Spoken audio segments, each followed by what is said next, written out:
We're closing out Yakuza 0. Summary episode. This is it? I feel like before we start summarizing, there's something we need to talk about. I think we made a big mistake. In what? I changed my mind. Sagawa is a so-long mother.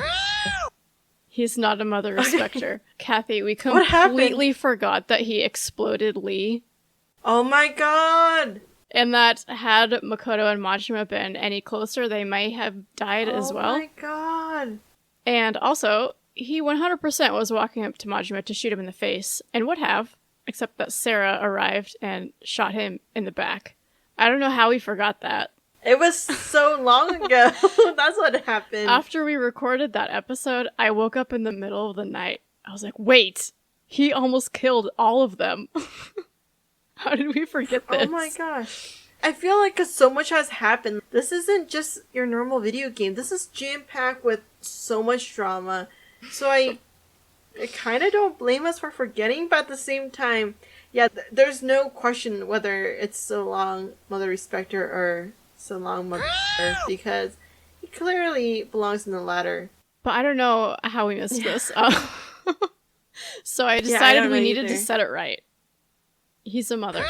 Yes. So long, Sagawa. You thought you got away with it. You know, he even manipulated us, Kathy. He's just that good. Yeah. Well, should we start with the summary? Yes. So topic 1, the Yakuza way. So this would be about what it takes to be one and how it's changed. This topic is in reference to the chapter 6 title. Yes. So the first point is in reference to how punishment is being done and how it starts to evolve. So in the beginning, whenever there was a punishment, it was to lose a pinky finger. And Kuze lost his pinky finger. We see that in episode 1. And we also, when we get introduced to Majima, we also learn that he loses an eye. So punishment is pretty much bodily harm. But towards the end, so you fast forward to chapter 17, you see that for the punishment of everything Shibusawa does, Kiryu doesn't take anything from him. He doesn't take a finger, he doesn't take an eyeball, he doesn't take a leg or anything. And even though Nishiki was the one who stopped I'm sorry, I just realized you said take a leg. Like he's like cut off that leg and hand it over. Yes, I don't want your pinky, I want your leg. I'm sorry, continue. Yes. So the thing is that it evolves that Kiryu isn't asking for anything that would bring physical harm to someone else. And this is something that maybe the new generation is going to approach. The Yakuza way. It's no longer the old Yakuza way, it's the new way. I mean, I think that is interesting because now we have these two sort of main characters who will become legends of their own within the Yakuza. And, I mean, Majima was physically harmed. Kiryu wasn't, but he's seen it, obviously. And so I think especially Majima would know the effects of that. And maybe these two characters are just smarter. They're smart enough to know how to keep people in line without a looming threat of losing a pinky. So maybe it's a more evolved version of the Yakuza and punishment. And the second point is about should they become a Yakuza. Because right now, they both, Majima and Kiryu, have been kicked off. So the moment of when they become a Yakuza, from the perspective of others, is when they're in the sewer and he implies that he's becoming a Yakuza.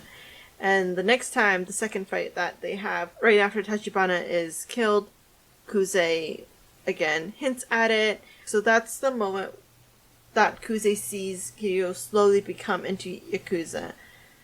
For Majima, after Makoto was shot, Sarah just watches a seething Majima walk away and seeking revenge for Makoto. That look that Sarah has on his face, he recognizes Majima's becoming a Yakuza. Not becoming, but he becomes a Yakuza at that moment. It's similar to how Sagawa just comments that Majima broke free from his cage. It's all these points are the moments different people are recognizing that they're no longer someone who wants to be in the Yakuza, they are in the Yakuza. Yeah, and that's an interesting point. Like, what is it about those moments that makes people react that way? Is it just that they're not allowing themselves to be controlled? What do you think it is about those moments that makes people react that way? I think it's the first time that someone else is witnessing and Kiryu and Majima making decisions for themselves. For instance, Kiryu could have continued beating Kuze and just take his life there, but he doesn't. Sarah watches Majima going to go for revenge. Shimano watching Majima hand him the gun to choose between the Omi Alliance and the Tojo clan. So it's all these instances where they're watching them make a crucial decision. And the third part with the Yakuza way is how their clothing are defining different moments of their evolution, where Kiryu, in the beginning, he's very harsh with his outfit, and he slowly changes into something kind of more put together, and then he changes once more again, and that becomes his final outfit, right? Yeah. Okay, so those are the different moments. The different phases he goes through has matching outfits that show it. Yeah, and you have a mind-blowing moment? Yes, because he starts out in a black suit, changes to a white suit. You know, black wasn't quite right for him, and then the white wasn't quite right for him. Wow, that's a hard sentence to say. And at the end of the game, he decides on a gray suit and says, I'm not feeling black or white these days. So maybe the suits are signifying him just trying to figure out who he is and not being sure what his place is within the organization. But when he gets to the gray suit, he's figured that out. And the black and white is also another chapter title, too. So it is significant enough to become a chapter title and a theme. Exactly. And then too with Majima, I think at the beginning he stays in the same outfit, but when he becomes Yakuza, he has the whole outfit change, short hair. Kind of funny that Nishiki, from start to end, he's always dressed the same in his red suit. I know we're going to see an outfit change, don't know when that's going to happen, but it's almost as if he already knew his place, because he was in the Yakuza, he's never left. So it's kind of funny how the clothing really defines what stage and your status. Yeah. Yeah, and the clothes, I feel like they're more important in this game, but I don't want to get on the verge of spoiler territory for you. Thank you. But yeah, I think keep an eye on the clothes. Those are all my comments for the topic. Mine is, it's basically just one, and I don't really know if it fits exactly what we were talking about, but it's more about what it was. And so at the start of the game, the Yakuza way is presented sort of like a structure, control, hierarchy, and order. But it doesn't take long for this to change. We very quickly realize that the order has been disrupted, and the following events in the game show how destructive the Yakuza can be. And I think this isn't an uncommon thing. I think it's just, this is one instance that we get to see exposed. And then if you remember back in Chapter 2, we learned that Tachibana Real Estate is extorting the Jinsei family boss by holding the profit skimming over his head. So we know that he is corrupt, and I think corruption is common, and you could call the Yakuza way sort of like a controlled chaos, where anyone could have like a secret agenda. The events in this game and the resulting people in power are working to change this. You know, we have Kiryu, Majima, and Sarah. I think they're working to sort of restore the Yakuza way back to what it says it is on the surface by removing those who have been using it to carry out their own objectives. And the way they're building back up, they're doing it in a way that's less corrupt, and I think Sarah will probably have something to do with building it up in a very healthy way. So yeah, let's build on that. That's something else I think we want to talk about is Sarah's character, because he doesn't get a lot of screen time. We don't get a lot of development with his character. But it's like he's always there. He's like this voice of wisdom from the shadows. And he continues to show up at the exact right time. He saves Majima from getting shot. He saves Makoto after she gets shot. And he shows up again at Majima when he's about to kill Lao Gui. So, what the heck? Like, who is this guy? How is he so calm? He's always in control, and then that's even contradictory to what we see with a lot of the main players in this story. I think he doesn't need to have that same level as development as other people because he's so established already in who he is at his age and his experience. And I love how you said voice of wisdom from the shadows, because that really is, although the more we get to know him, I get teddy bear vibes from him, like he's super cuddly and sweet if you get to know him, but he's so well versed in the whole Yakuza world, and that's why he does so much mentoring. And it's really important because, especially with Majima, what Kazama to Kiryu and Nishiki is what Sarah is to Majima. It's finally someone that Majima can look up to, and is showing him that you don't have to do some sly stuff or being all squirrely like Sagawa, or betray someone like Shimano. Yeah, and if you think about it, he's the only one who doesn't try to take Makoto away from Majima. When he takes her to the hospital after she gets shot, he's like, "Are you coming?" And so I think Majima really, really trusts that about him. Yeah, his character's interesting, and I think you're right. I think he's kind of gone through what all of the characters are going through now already.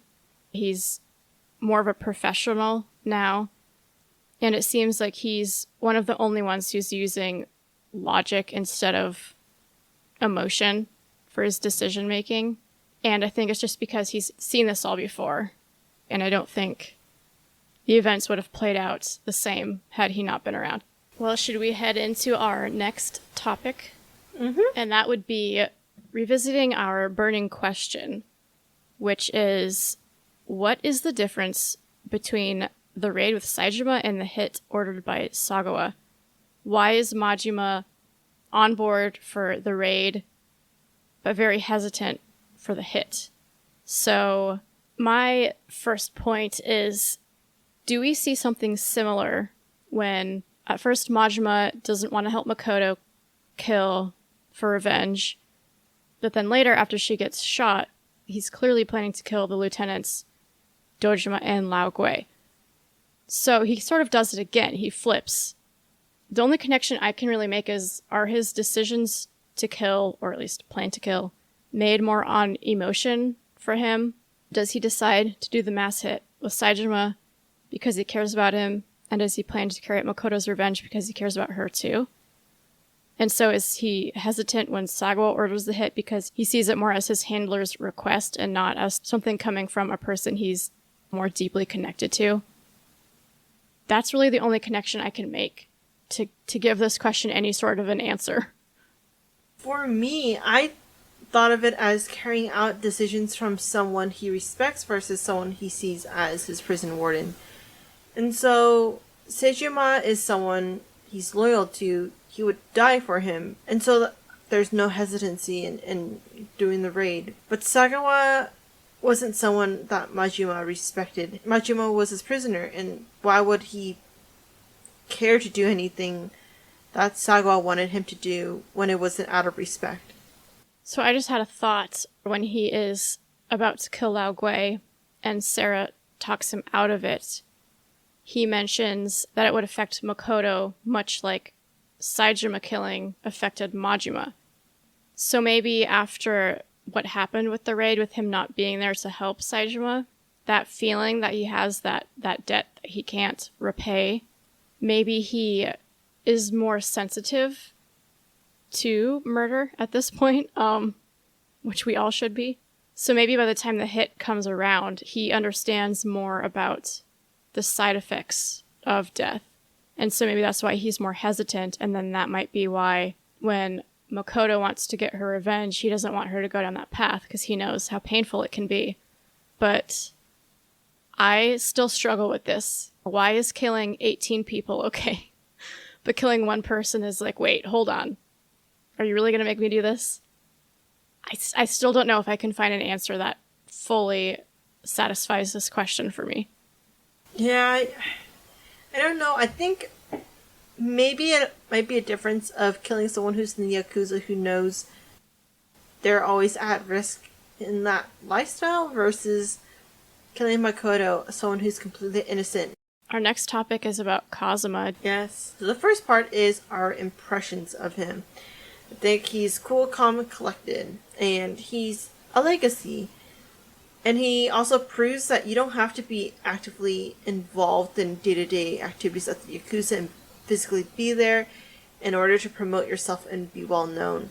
He's obviously done so much in his past life that just the name of it is a threat to others. Yeah. I get annoyed at him in this game. I feel like he just throws everybody, including people he's supposed to care about, and innocent people, into an incredibly dangerous and volatile situation. I mean, I guess in a way you could kind of blame Tachibana for reaching out to Kazuma in the first place, which is sort of what sets this whole thing into motion. But Tachibana made it pretty clear that he's following Kazuma's plan. And Tachibana came to him to find a way to ensure Makoto's safety. She ends up getting shot, and Tachibana gets killed. I think we can all agree that would not be part of Tachibana's plan. So to me, it feels like Kazuma uses Tachibana to execute his own plan and doesn't even really care about what Tachibana wants out of the whole thing. Earlier, Tachibana mentions that he views relationships as people using each other, and this is no different. I think he and Kazuma were using each other, but Kazuma just outused Tachibana, and all of this just makes me question his intentions, and even his intentions towards Kiryu and Nishiki. Is he really being a good father figure? Is he really doing what's right for them? I don't see him in this game. He doesn't seem like the good guy that Kiryu follows. So this kind of plays into what we mentioned last episode during the summary scene where Shibusawa trying to build in some doubts as Kiryu is about to beat the crap out of him. There has to be some truth in what he says because Kiryu starts to sway in what he knows of Kazama versus what he's being told by a third party. And I think it just shows that you're spot on that Kazama might not be the best person out there. He might not be someone who's highly respectable because of his ethics. And I can see why you'd get annoyed at him because he uses people. We don't see much of him. We only really get to see Kazuma, in the flesh very briefly at the end of the game. And up until that point, he's sort of just like a ghost that hides in the background, but you can sense his presence. As much as I'm not sure he's worthy of Kiryu's dedication, he is smart and clearly well respected, and that's something you still have to earn. So he got to where he is for a reason. But for me, it's more of a question of what has he done to get there, which, back to what you were saying, is a point Shibusawa brings up when he mentions his past as a hitman. And so that just makes you wonder, what else do we not know about him? Who is this guy? Everybody knows him. I guess to wrap it up, though, do you think he succeeded in his plan? I mean, I think so. Like when Tachibana dies is when I start to question, is his plan still working or is this a failure? But at this point, I think Tachibana's life was sort of just, if he makes it through this alive, that's great. But I think Kazuma's fully expecting for him to die. I don't think he's hoping for him to die, but I think he's expecting it, and I think he's okay with that. And understanding that or believing that makes me think his plan did succeed. He has who he wanted at the head of the Tojo clan now. I think he succeeded, and I think it cost Tachibana his life. Yeah, I think so too.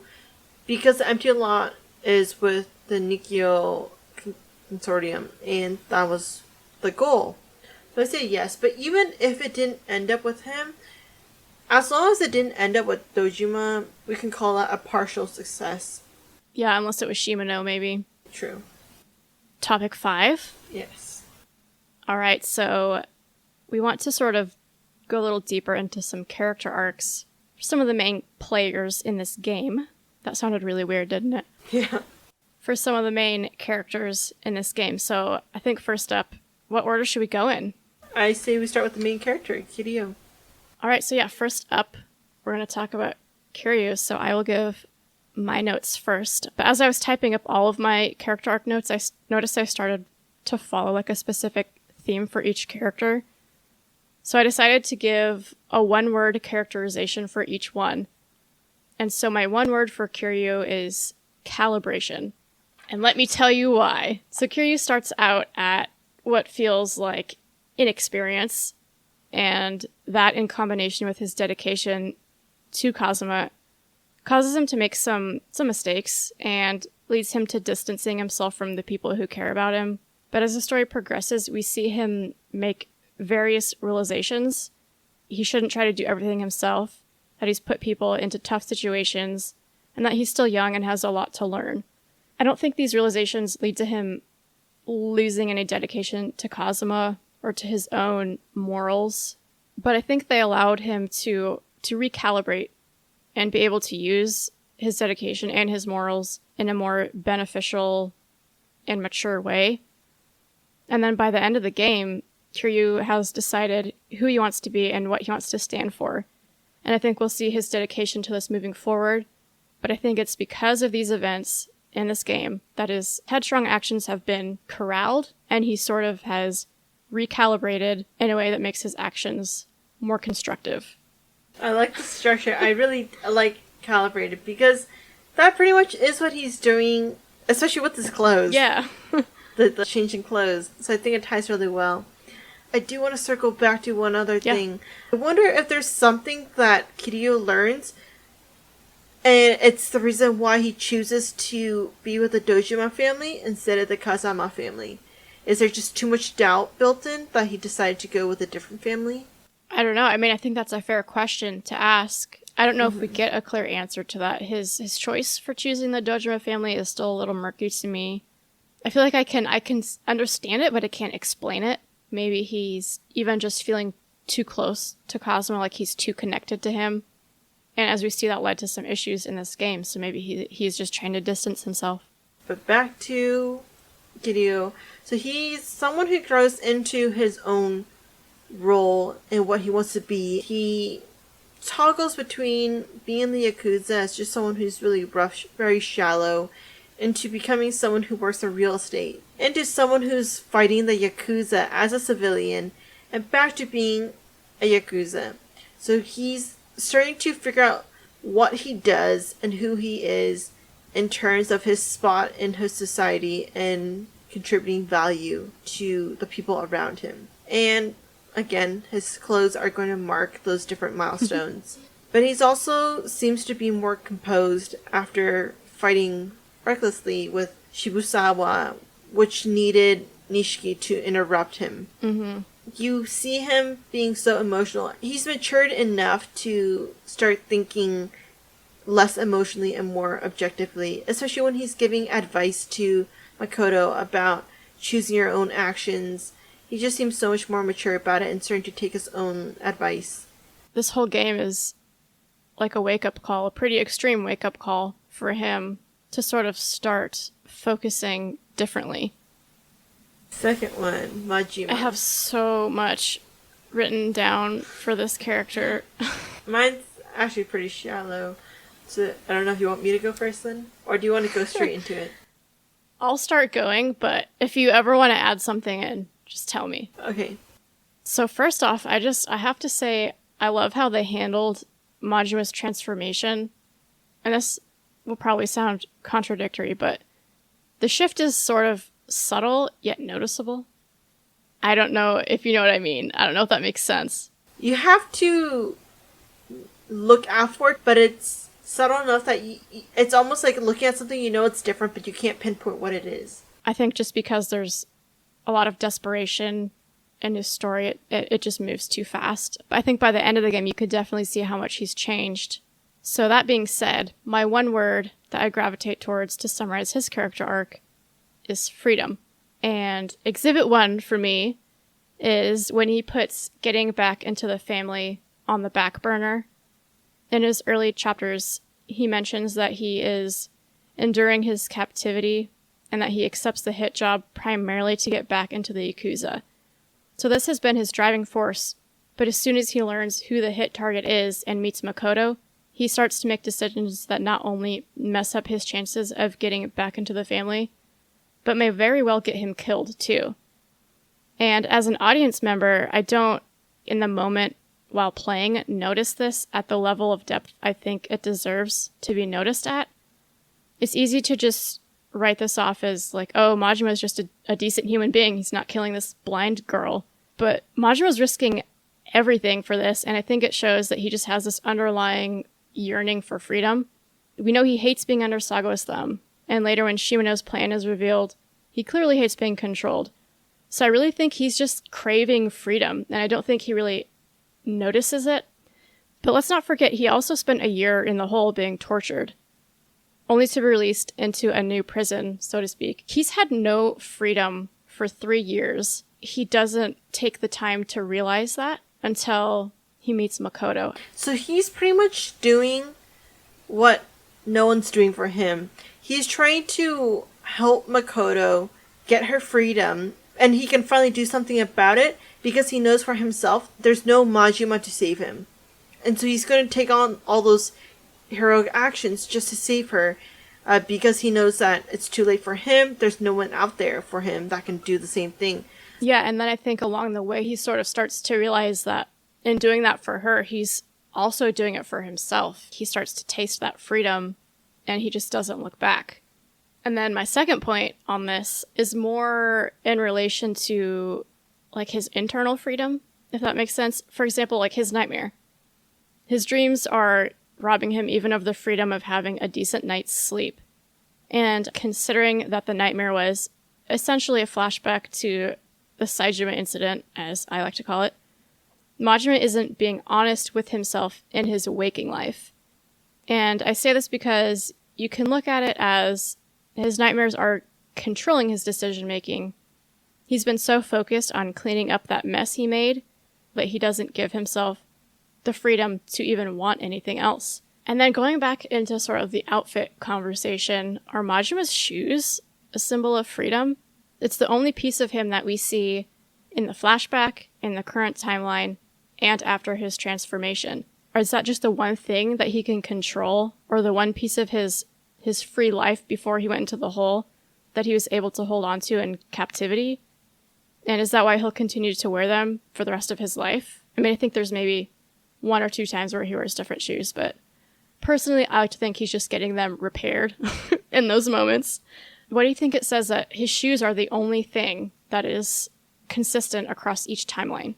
So I said, what grounds him, and pretty much all the characters in this game are your shoes, and I might be overthinking this, but the changing in shoes is what grounds him. Yeah, it could even symbolize, like, just the core Majima. It's still there with him even after he makes his transformation. He'll be pretty different from what we see in Yakuza 0, but we'll still see glimpses of something more similar to this Yakuza 0 Majima. And so I think maybe the shoes are just, you know, that reference for him to sort of remember who he is at his core. I did want to mention that he's starting to become more and more similar to Kiryu, or maybe it's the other way around, but they're both starting to become very similar. In the sense that, I mean, obviously, they're both now in the Yakuza, so we have that. But it's also that they're learning how to make their own decisions for themselves. Experiencing something so traumatic, yet making it alive. I'm looking forward to see what's going to happen moving forward into Yakuza 1. Yeah, I think you might be a little a little taken back by the first we see of Majima in Kiwami, but I'm not going to say anything more than that because we're not there yet. But should we move into Makoto? Do you want to start? So, Makoto went from someone being completely helpless to someone who stands her ground. And it's not just standing her ground. She doesn't need the doctor to help her when she's going to handle the Yakuza by herself. She doesn't strike me as the type who's going to fight them.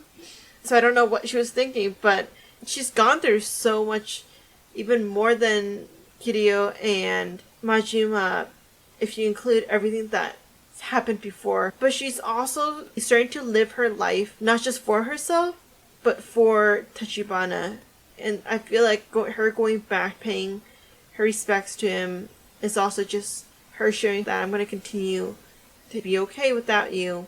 Yeah, I think she sort of carries what happens in this game and isn't afraid of it, which I think she maybe would have been if she hadn't gone through this transformation. And that is why my one word attribute for her character arc is fortitude. Yeah, when we first meet her, she's nice, but she's scared and honestly pretty helpless. And we see her struggle with this a lot as the game progresses. That's when she takes that leap of doing things on her own, which obviously it does not go well. She gets shot. But I think the cool thing that we see from her character is even though this happens, and even though she has that breakdown after she gets shot to Majima when she's just bleeding out, even though that happens, when we see her again at the end of the game, she's still strong Makoto. You know, she still has the fortitude that she grew into during the course of this game. And despite getting shot when she stood up for herself, she still chooses to push back against the Yakuza at the end of the game. And I think when she fell into Oda's trap, it changed her and made her weaker and made her scared. But I think now that she's come out of this new horrible experience and she's still alive, does she realize that it doesn't matter if you're scared, you still might get shot either way. Like, so in the last scene with her in that street, do we see that she's chosen to not be scared because being scared and getting shot is worse than fighting for yourself and getting shot? Here's the thing. The old Makoto wouldn't have minded if she just ended her life from getting shot and everything and just kind of just call it quits. But I feel like going through Kiryu's speech of something pivotal, she's strong enough, and I don't know how... Sorry, that was simply not even the question. I just realized that. No, but that gave me another question. When she is shot, is she expecting to die in that moment? I mean, I think it's fair to assume that she is.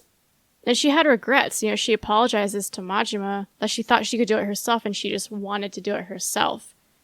And so maybe when she wakes up from being shot, she still has those regrets and she decides that she doesn't want to live in a way that causes her to have those same regrets. I have to disagree with you. I think she wasn't ready to die at that point.